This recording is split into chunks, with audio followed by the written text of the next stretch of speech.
working here as an international student doesn't equate to you being wealthy and you having enough money to sort your bills. Hi guys, welcome to my channel. If this is your first time seeing me, welcome to my channel. My name is Stephanie Adugo. I was an international student currently living in Saskatchewan, Canada. And from the thumbnail of this video, these are the things that I wish I knew about Canada before I moved here. Let's get right into the video.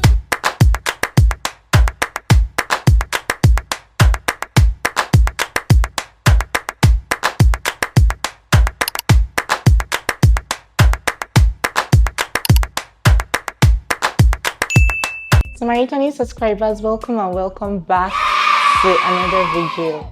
This is literally an international student series on this channel.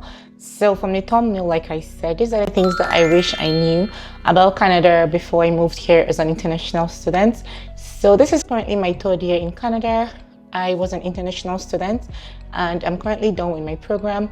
So these are the things that I wish I knew before moving here. Is based off my experience. This is not based on a hearsay and it is not based off of people's experiences. This is entirely my experience. So your experiences might be different, your family and friends' experience might be different, and that's okay, but these are my experiences and these are the things that I would advise you on. I haven't been in Canada for 3 years now. So I know whenever we hear relocation, what comes to mind is literally to just pick a course that works, get the visa, pay for the flight ticket, and you just literally just move to Canada. But please do not do that, okay? Don't do that. When you do that, you're really not going to enjoy your stay here in Canada. And this is really a country where everything works. So trust me when I say, when you make your research and with the right information, you are going to love it here. I have a list of the things that we're going to be talking about in this video. Make sure you do your research about the province and the school that you'll be going to. Now, this is very important because for some reason, everybody seems to be in Ontario, Toronto, Vancouver, British Columbia, whereas there are other provinces here in Canada, like Calgary, we have my province, Saskatchewan, and lots more.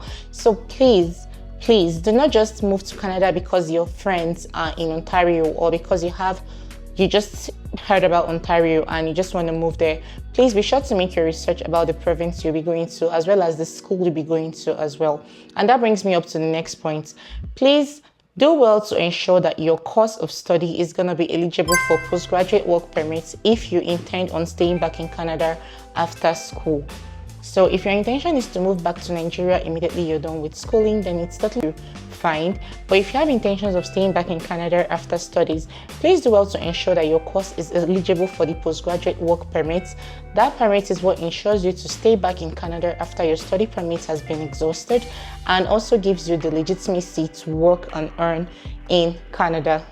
Thirdly, I would like to say plan your travel routes well and get an Airbnb before you land in Canada to avoid being stranded and to make things easier for you.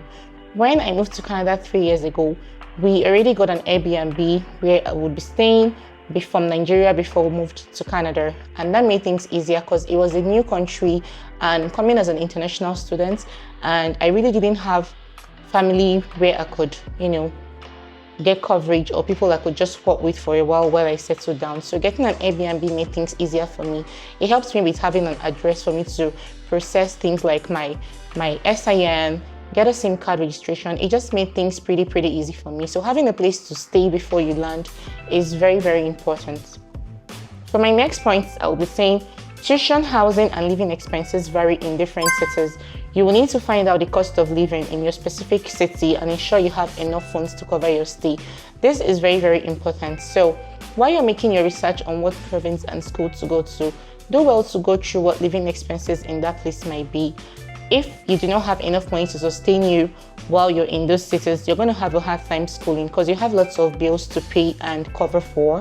So please do well to make sure to find out what the cost of living is in whatever province you're going to better prepare your mind from Nigeria before you land in Canada, because it's very important that you prepare your mind before you land so you don't just come into uncertainty and then end up being stranded and needing help. Me to another point that says have enough money to sustain you for at least 3 months here before you're fully stable and develop a routine or get a job. This is very important because, like I said earlier, there are lots of bills waiting for you. You have to pay your rent, you have feeding, transportation, you need to pay your phone bills, and there are lots of bills waiting for you here in Canada.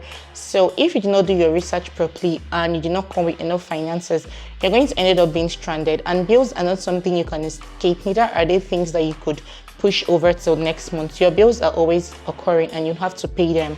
You're going to have to pay your house rent, your rent, energy bill, your phone bill. You're going to get groceries weekly or bi-weekly. You're going to need clothes, whether you like it or not, because I don't know the season you're going to be landing in Canada, but you're going to need to get dresses to match whatever season you'll be landing in Canada. So please do well to come with enough money to sustain you for at least 3 months here before you get stable. You need to study and put in the work. So this is not a place where you can play games and act haphazardly and get good grades. No, be ready to actually study. And if you're someone that has a fear of public speaking, please do well to put that fear aside, because here you're going to have lots of presentations to do in school. And if you're also someone that is not good with working in groups, please prepare your minds that you're going to be working in multicultural, diverse groups, that you're going to be paired in with your other students for presentations, reports, research work, and all of that. So be ready to work in groups and be open-minded and be teachable. This is something that is very, very important, because this is, if you have an island mentality, you're not going to do well over here. I'm very sorry. If you're someone that feels like you can do well without people, you are not going to do well. You're not going to thrive, because you're going to need people. You're going to need a community. So please be open-minded, be teachable. You're going to have lots of cultural shocks over here, because this is not Africa, and this is a very, very diverse, multicultural country.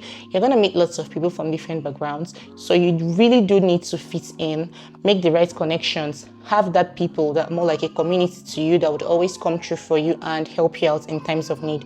So do be open-minded and be teachable.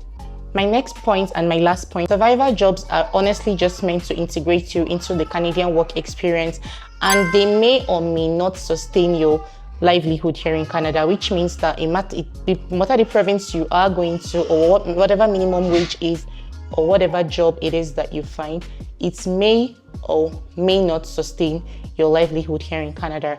It's mostly just for the experience, mostly. And if it's not, and as an international student, you have just a limited amount of times you can work in a week, because coming here to work is not your sole aim. You're here to study, so you are limited on what jobs to get and how long you can work for in a week. So it's not an idea of coming to pack shifts, because legally you are restricted to just certain hours in a week, and so there is a limit to what you can earn. So that is why I said it may or may not sustain your livelihood here in Canada. So working here as an international student doesn't equate to you being wealthy and you having enough money to sort your bills. It may not, or it may. It just depends on the situation you find yourself.